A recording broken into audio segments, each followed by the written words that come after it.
Here's how to use the ChatGPT Zapier plugin step by step. Begin by signing in to your Zapier account. Once you are on the main dashboard, click Create, then select Zap. This opens a new automation where you can build the workflow.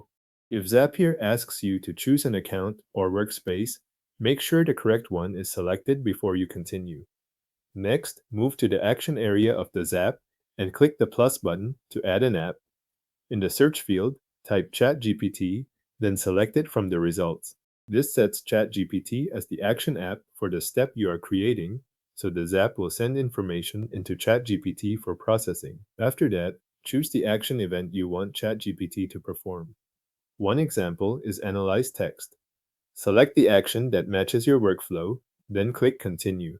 This tells Zapier what kind of task ChatGPT should run when the Zap is triggered. You can now enter the content that ChatGPT will analyze.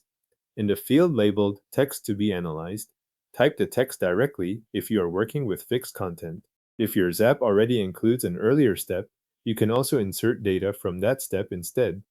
This is useful when the text will change each time the automation runs. Once the text is in place, configure the AI settings for this action. Start with the model field and choose the model you want to use, such as GPT-4o Mini. Then select the analysis type that fits the result you need. These settings shape how ChatGPT handles the text inside this workflow, so make sure they match the output you expect. Below that, you may see optional parameters like max tokens, temperature, and top P. If your workflow requires more specific behavior, adjust those values here. If you do not need to fine-tune the response, leave the default settings in place.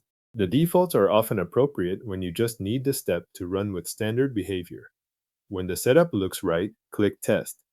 Zapier will send a sample input to ChatGPT and wait for a response. Give it a moment to process, then review the returned result. At this point, confirm that the output matches what you expected from the text and settings you provided. If something looks off, check the selected action, the input text, and the model settings before moving forward. After the test returns the result you want, review the workflow one more time. Make sure the ChatGPT step is connected correctly and that the fields contain the right values. Then click Publish to activate the Zap. Once published, the automation is live and ready to run according to the setup you just completed. Your Zap is now published with a ChatGPT action that analyzes text and returns the configured result.